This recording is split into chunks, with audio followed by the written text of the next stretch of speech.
LMC here. I know this is a new format. Let me know what y'all think. When we talk about the most popular cannabis brands in the world, Cookies Cannabis is without a doubt in the conversation. Almost in a class of its own, Cookies Cannabis is highly sought after and has an almost cult-like following. A cookies cult. But who created this massively popular marijuana brand? Founder and Chief Executive Officer Gilbert Malam Jr., more familiarly known as hip-hop artist Berner, and grow expert Jai, or Jigga, Chang, developed the Cookies strain, which became the foundations of Cookies Fam Genetics. In this video, we're going to cover Berner and his come up to being one of the most influential cannabis entrepreneurs on the planet. If you end up liking this video and would like me to do another one of these videos on someone else, please let me know down in the comments. Born and raised in San Francisco's Sunset District, Berner attended Galileo Academy of Science and Technology before he eventually dropped out. But first, let's go over his family. So, his father is Mexican and his mother is Italian. His mother was an office worker and his father was a chef at a Mexican restaurant on Fillmore Street. Berner has said that his insane work ethic stems from seeing how hard both of his parents worked when he was younger. When Berner was 13, his mother and siblings moved to Arizona, where his father planned to meet them to open a restaurant. But his father actually ended up never coming to Arizona due to an affair he was apparently having with another woman. When Berner was 16, he told his mom that he needed to move back to the Bay Area to finish up high school so he could pursue his music career. In his self-produced documentary, 1111, Berner says that at a young age, he knew he wanted to do something big, be around forever, and ultimately leave a legacy. In his words, legacy and immortality could best be achieved through either movies or music. And while Berner has indeed already immortalized himself as a hip-hop legend with over 37 different projects released to date, he may only now be realizing the scale to which his legacy will impact the cannabis industry. After Berner dropped out of high school his senior year, he continued to work on music and started to become a frequent at some of the medical cannabis clubs and eventually got a job at one of them, named Hemp Center. Soon, Berner was not just working at the cannabis club, but actually managing it too. For 5 years, Berner was immersed in the developing medical cannabis industry, all the while continuing to make music and battle rap. In 2006, Berner linked up with the Bay Area rap legend Equipto, where the veteran rapper showed Berner the ropes of quality music production. After forming his own label, Burn One Entertainment, in 2007, Berner released his debut album, Track Money and Pack Money, with Equipto. One thing that can be said about Berner's entrepreneurial instincts is that he realizes the power of networking, connectivism, and collaboration. After Track Money and Pack Money, he did joint albums with the legends like The Jacka and many others. He understood that collaborations meant access to another fan base, leveraging the relationship symbiotically. This strategy would eventually lead Berner that celebritism could be leveraged with cannabis and branding. Steeped in the entrepreneurial bravado of his family, Berner the MC and Berner the businessman were destined to synthesize into a titan of success. The first materialized in Berner's Cannabis Club, where patrons and acquaintances would meet to talk shop. Although it was a cannabis club, Berner and others that visited him would never shy away from sharing their other productive endeavors. In fact, Berner allowed his club to be a space for both, among other things, the cannabis industry and the music industry. This brilliant decision opened up the opportunity for creatives from different industries and backgrounds to intersect and collaborate in ways they may have not if it wasn't for spaces like Berner's. If it wasn't for this, many of us might have not even known who Berner was or is, and he may have faded into relative obscurity. As we know, this did not happen. It was in the context that Burner and Wiz Khalifa crossed paths. In 2012, Wiz visited Burner's club and enjoyed the atmosphere. Burner shared his recent musical endeavors with Wiz, which was met with so much enthusiasm that Wiz ended up signing Burner to his highly sought-after label, Taylor Gang Records. After ingratiating himself into Wiz Khalifa's collective, Burner quickly rose to prominence inside and outside of Taylor Gang, assisting Wiz in his development and launch of his own cannabis brand, Khalifa Kush.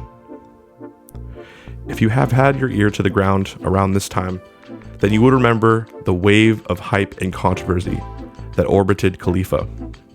A lot of these moments, such as the infamous Kanye West/Wiz Khalifa beef, can be understood as just as pivotal for Burner's career trajectory as they were for Wiz. Wiz Khalifa said, yo man, hit that KK and chill. And Kanye thought he meant Kim Kardashian, and then he just completely went off the fucking rails with that. Thank you, Mr. West. The KK sales went crazy. I had a great few months after that, man. I love you. Oh, so after that, Khalifa Kush just went bananas. It was always going bananas, but that shit just made it go even more crazy because everyone was like, it's weed, you crazy bastard. And everyone was going crazy on him. And I just know that dispensary in Las Vegas went nuts with the KK after that. When Burner understood how the celebrity attention translated into building brand equity and could drive business to the KK brand, this must have been an enlightening moment, potentially giving him an understanding that very few people involved in the cannabis industry had at the time: the power of celebrity and music. It is here that we see Burner develop his own strand of multiplicitous branding, and thus spreading his wings and establish once and for all that he is the entrepreneur's entrepreneur. After this, it's only a short hop, skip, and jump to hemp-infused water, hemp-based clothing/apparel, and the ever-so-popular Girl Scout cookie strains, all of which would skyrocket Burner and his brand Cookies into the future of the cannabis industry. Cookies grew more and more popular and started to receive recognition, all due to the continuous diversification of its production. With the development of the legal cannabis industry and the imminent explosion of hip-hop into the mainstream, it was obvious that Burner was preparing himself to succeed in the business landscape to come. Burner would, and still does to this day, name drop his strains and brands in his own music, building name recognition, hype, and a tailored brand perception for the public to receive. Let me ask you this: what are some of the most commonly recurring consumerist themes in hip-hop? Designer clothes, designer cars, designer jewelry. Are you seeing the pattern? Hip-hop has a hyper-focus on exclusive, expensive, and high-quality designer goods. Now, if we have exclusive genetics, high-quality product, that is enough demand for it to be expensive, well, do we have designer cannabis? I would argue yes. Not only does hip-hop create and or validate the designer cannabis perception for a company like Cookies, but it also amplifies the perception to a massive audience. While Burner definitely leverages his music to promote Cookies and his other brands, he is only one rapper with one fan base. Burner's skills at networking and insight to make strategic partnerships in the music industry allowed the Cookies family of brands to be fully embraced by a large portion of the hip-hop industry. It wouldn't be long before crowd favorites like Migos and up-and-comers like Nef the Pharaoh would start to associate themselves with Burner's brand, even name-dropping them in their own songs and rocking the Cookies merch. Burner said in a 2018 Vlad TV interview that it takes him 2 hours to get out of the house every morning because he has to get Cookies product and apparel ready to give out to other musicians or celebrities throughout the day while he's working as a musician.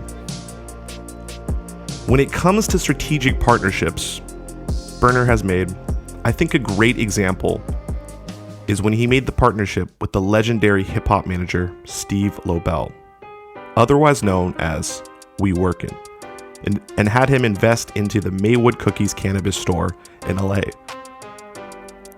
Now, for those who don't know who Steve Lobel is, well, this man has been working in the music industry for decades. And well, this man is connected. What up, baby boy?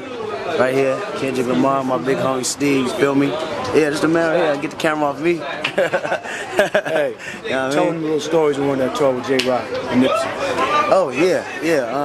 Early. How long is this? Years back, way before the world even thought about right? hearing about me.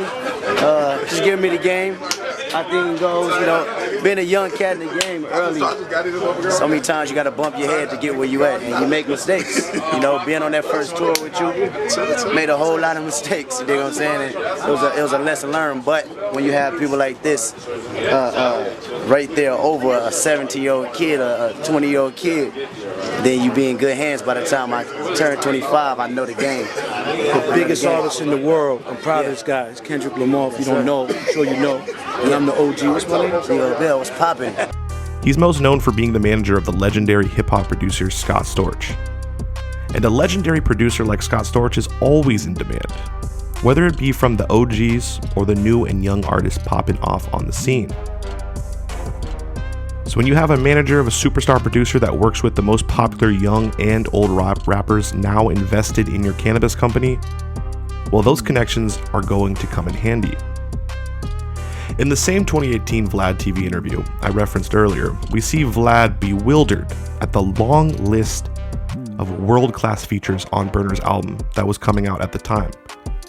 To summarize Burner's response to Vlad, when you have close friends like Steve LaBelle to call up, you pretty much can get any feature you want.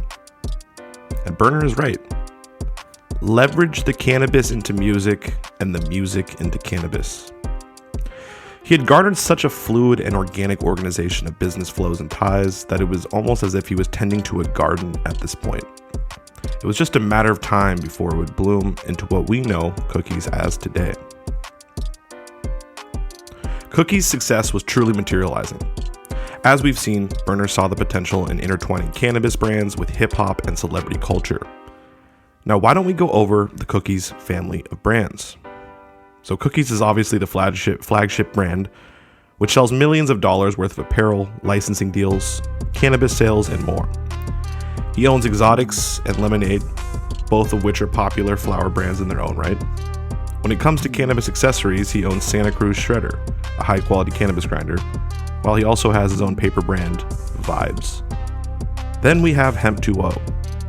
And what is fascinating about Burner's ability to expand Hemp 2.0 was his ability to successfully leverage his social media following. He talks about in that same Vlad TV interview that he showed a room full of 7-Eleven executives the power of social media. He went on live and he told his fans to go to the 7-Eleven Instagram and to post and say comment on one of their pictures and say, please get Hemp 2.0 into your store. 5 minutes later, they had around 40,000 comments or so. And that right there shows you his ability to leverage not only just celebrity relationships and celebrity endorsements, but also leverage his own celebrity, leverage being a rapper. Now, he was also an early investor into Weedmaps and also owns G-Pen, a popular cannabis vaporizer. Burner has also recently announced Cookies is going to be launching an event services company that offers a mobile dispensary. Most Cookies stores that Burner owns makes $300,000 in sales a day, and their flagship store on Melrose apparently does $500,000 in sales a day. Yeah, $500K, a line around the block every day. His licensing deals with multi-state operators have started to expand and spread like wildfire. Gage Cannabis is Michigan, is licensing Cookies. Green Thumb Industries is licensing the brand in a multitude of states. Cookies operates in medical and recreational markets across the country and has 17 retail locations. In addition, it also operates a medical shop in Tel Aviv, Israel, and has a Cookies clothing store in Barcelona, Spain. Cookies Cannabis has been extremely intelligent in their business expansion approach. Burner and his team brilliantly use the Cookies apparel and accessory stores as a safer, more cost-effective way to test new market potentials. For example, they opened a clothing store in Seattle almost 3 to 4 years before they were even selling recreational cannabis in the state of Washington. During those 2 years or so, or 3 years, Cookies was able to understand and grow local hype. for the cannabis brand, laying the infrastructure down to have a successful cannabis launch. Cookies' market entry strategy has proven to be extremely effective, and their proven standard operating procedures now allow them to license and brand and scale the business at a much faster rate while still maintaining the Cookies brand's integrity and equity. A really important point I want to note is that Berner's success comes from a number of different reasons, but one of the most important is his ability to cultivate and build a solid team around him. He has a team that operates efficiently, brands meticulously, and thinks uniquely. A true entrepreneur knows the extreme importance of having a quality team around them. Again, his tendency towards collaboration helps him succeed. Now, Berner's talked in a number of different videos about turning down $800 million to acquire the Cookies brand. Is it true you turned down $800 million to buy your companies? Yeah. Did you... Hold on one second, because I got to think about this for a second. How the fuck did you just say no, or you said, let me think about it and get back? Because how do you make a decision to say no? Yeah, I mean, look, it still fucks with me. I mean, I had to think about it for a while, but I'll give you guys some game because this is such a good interview. I never really talk about business like this, but I want people out there to be motivated, and I want people out there to know that like the first deal is not the best deal. I cannot wait to write my book about it. I want to write a book. You should. I'm gonna write a book called The Best Deal. And so, all right, I get offered $800 million for Cookies in general, the whole thing. But a lot of it's stock from a Canadian LP, a private Canadian company that's on the stock market. I looked at it like this. If the first deal I got was $800 million and it's mostly stock, and the stock game could be like great and then drop, and everyone's going public right now, what would happen if I turned it down?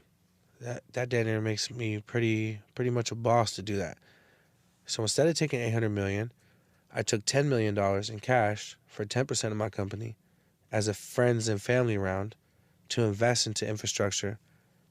And the next round we're evaluated at $400 million, and I'll probably take a small investment at that. I'm gonna build it up. And while everyone else is getting bought out right now with Canadian stock, they may win, but I'm in it to get cashed out for real, because I don't want some stock. I don't want to have to learn how to sell stock or wait and play that game. I want one of the big alcohol companies when it's time to come cash me the fuck out. As they should. I want Heineken to come cash me out. I want Southern Wine to come cash me out. I want them to come with that check because they got it. Constellation just put $400 million into Canopy up there in Canada. They put a check. Well, they could have came and bought me for No, I'm sorry. I'm high as fuck. $4 billion. Canopy just got $4 billion. We're talking about a publicly traded company in Canada that doesn't have the most revenue. I think the revenue was negative a lot or whatever it was. They don't have hella money. They just have the brands. So I'm building a house of brands. It's going to be like Facebook. And when they come, they're going to have to buy us. And I would much rather a Constellation come give me $4 billion. Cookies is a private company, so figuring out its true value is pretty difficult. But what we do know is with Cookies, we see genetics and brands that are massively in demand, selling at designer prices, and this is only going to keep scaling. It's hard to see a ceiling for Cookies Cannabis and its family of brands approaching anytime soon. The potential value of Cookies 10 to 20 years from now could very easily be in the multiples of billions. Money sounds great, but when you want to be around forever / leave a legacy like Berner said he wanted to, I can't think of too many more impactful legacies than leaving behind a company that has revolutionized not just the cannabis space, but also the brand development space. Little more needs to be said to prove Berner's prowess as an entrepreneur. In this series, we're going to continue to explore the lives and business endeavors of the cannabis industry's greatest minds. We thought we'd start with Berner. After all, he is a landmark success. Thank you so much for watching the first episode of the High Design documentary series. We would love your feedback. Please drop a comment down below. Let me know what's the next person you want us to cover. And really appreciate y'all. We'll see you in the next one. Signing out.